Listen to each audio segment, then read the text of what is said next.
São Gonçalo. A cidade esquecida, vilipendiada.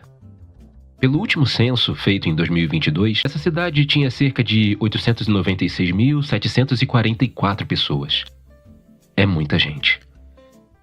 São muitas histórias. A minha, com essa cidade, eu não sei exatamente onde começa. A cidade tem mudado muito. Muita coisa some e outras aparecem no lugar. Essa loja de utensílios, hoje muito famosa e frequentada, já foi alguma outra loja 7 anos atrás. Mas eu não me lembro qual era.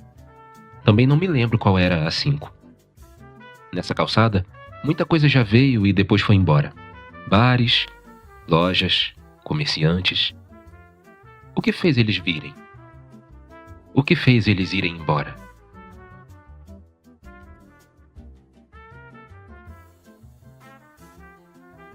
Ali era a antiga Centrauma, um centro de traumatologia médica.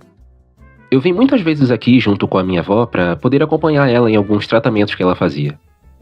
Na verdade, foram uns bons anos vindo aqui.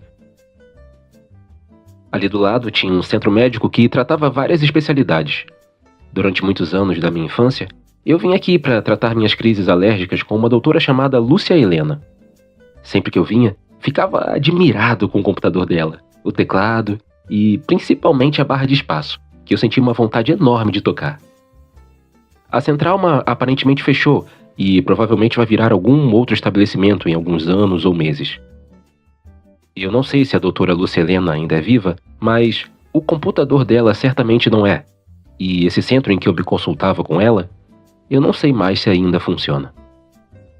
Muita coisa vai embora na cidade e nas nossas memórias também. Outras ficam para sempre. É curioso pensar que boa parte da minha bagagem cultural em relação à leitura, principalmente na parte de quadrinhos, tenha sido criada e preenchida aqui, nessa cidade, por conta de tantos gibis que comprei na feira de Alcântara aos domingos. Mas minha relação com a cidade era praticamente inexistente. Era um lugar em que eu existia e tinha uma lembrança ou outra. Aqui, onde é o SESI, eu lembro que tinha um grande receio de passar por perto por conta de uma vez que fui fazer uma aula de natação numa piscina muito funda. Nessa aula, os garotos pularam na piscina todos ao mesmo tempo para chegar até o outro lado da borda. Eu não sabia nadar, mas não podia fazer feio, então eu pulei. Eu pulei e tudo que eu me lembro é de o professor embaixo d'água vindo na minha direção me salvar. O resto do dia eu passei com febre. Provavelmente o que chamam de febre emocional. A linha do trem que passava por aqui muitos anos atrás já não pode ser vista. Sumiu e eu não sei para onde. Até pouco tempo atrás, esse caminho era o mesmo há anos e é usado como estacionamento. Era um caminho de terra que ficava enlameado quando chovia. Era a mesma poeira, o mesmo espaço e provavelmente as mesmas pedras por muitos anos. Agora passou por uma reforma e evoluiu. E logo ali do lado, muita coisa já aconteceu. Muita coisa já mudou. A decoração do muro, os novos estabelecimentos. O que antes era só um local de passagem, virou um local de vida noturna, experimentações gastronômicas, novos estilos. Anos atrás, eu nunca poderia imaginar isso nessa cidade. Conforme os anos foram passando, eu entendi que essa não era uma cidade em que eu vivia. Eu trabalhava em outras cidades e vim aqui pela noite para dormir e sonhar. Eu sabia que as coisas que eu aspirava, meus desejos artísticos, o encontro do amor, oportunidades, estavam em outro lugar. Meus sonhos não podiam crescer aqui. Nascer dava. Voar, sem chances. Essa era a minha crença. E eu não poderia estar mais enganado.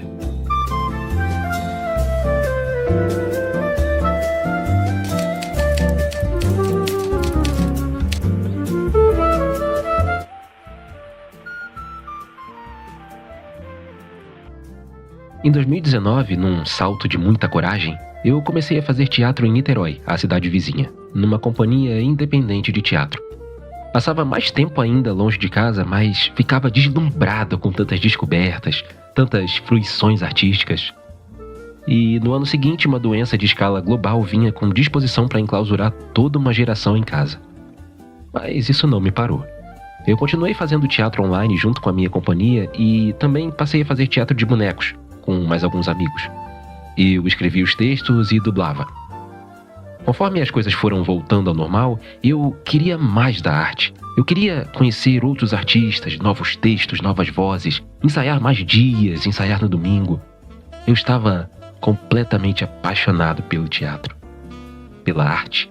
Então, eu descobri uma oficina de teatro aqui, nessa cidade, na minha cidade. Eu deixei a companhia em Niterói e comecei a cursar a formação de atores nessa oficina.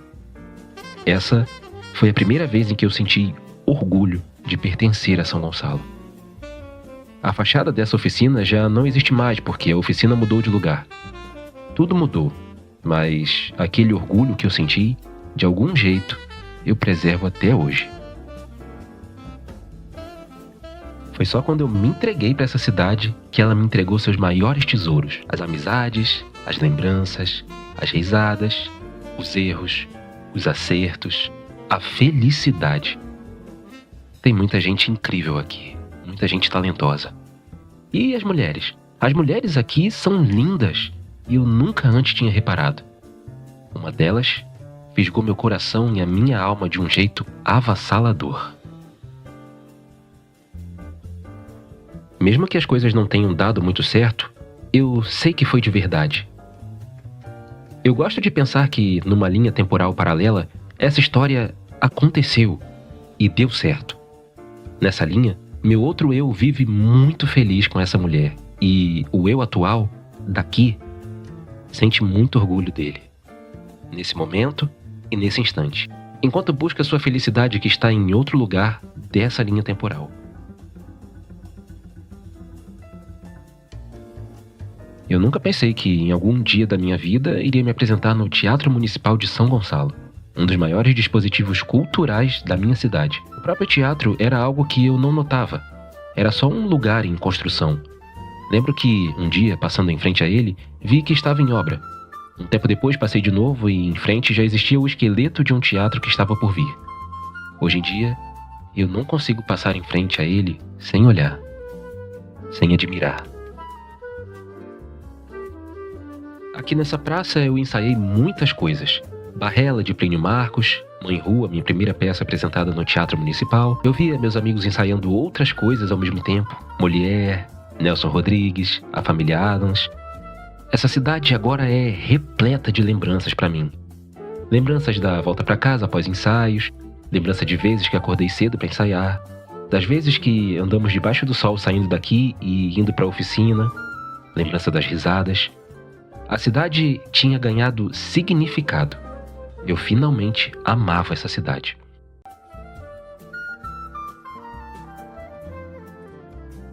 Aqui, eu ensaiei também uma cena que eu escrevi, dirigi e integrei o elenco chamada Filhos de Adão, que participou de um festival de teatro aqui na cidade e recebeu 5 indicações.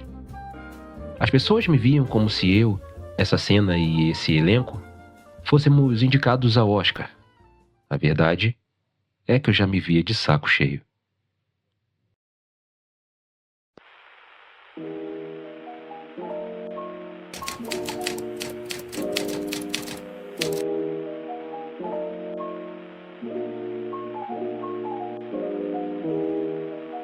Normalmente você não escolhe a arte te escolhe. E não tem um manual de instruções de como usar, como quando você compra uma geladeira nova. O Ministério da Saúde não adverte e não tem nenhum aviso sobre usar com moderação. Eu passei muitos anos me embriagando da arte sem perceber o que isso me custava. Todas as vezes que deixei de sair com os meus amigos e pessoas que eu gosto, todas as vezes que eu quis dormir por mais meia hora que fosse e não podia, as pessoas que acabaram indo embora por não entenderem que eu gostava delas, mas tinham um ensaio a estar presente, dinheiro, desilusões. A arte custa caro, mas ninguém te avisa. Mas não é meramente sobre isso, sobre cansaço e tanta luta. Depois de tantas apresentações, de tantas coisas vividas e aprendidas, de tantos processos, uma coisa muito estranha passou a me perseguir: a incerteza. Meu corpo e minha alma se enchiam de dúvidas, como se eu fosse um iniciante e não soubesse nada de nada. A minha mente passou a ficar presa num limbo entre o saber que ainda havia muitas coisas a viver e experienciar e a paralisação que ocorria na hora H. Simplesmente não acontecia. Às vezes chego a brincar dizendo que eu fiquei broxado artisticamente falando. A cidade parece que voltou a ser um lugar de existência, não mais de sonhos. Alguns lugares perderam seus significados, sua vida. Se me perguntassem, eu não sei dizer em que pé estão as coisas. Estranho como às vezes a arte me escapa. Estranho não desejar mais os desejos. Estranho como às vezes eu fujo da arte mesmo não sabendo viver sem. Eu não consigo descansar. Sinto um medo sufocante de que a arte me abandone e nunca mais volte. É difícil lidar com o benefício da dúvida do tempo. O tempo é perigoso e muita coisa vai com ele. Mas eu gosto de pensar que meus sonhos continuam vivos e eu nunca vou deixar de ser artista, porque eu nasci assim. Eu fui escolhido. Tem um grito dentro de mim que não me deixa parar e então eu não paro. Ainda há muita coisa para falar, para mostrar, para descobrir, para encontrar. Tem uma espécie de conforto otimista nesse pensamento e o que vai acontecer, eu só vou descobrir lá na frente.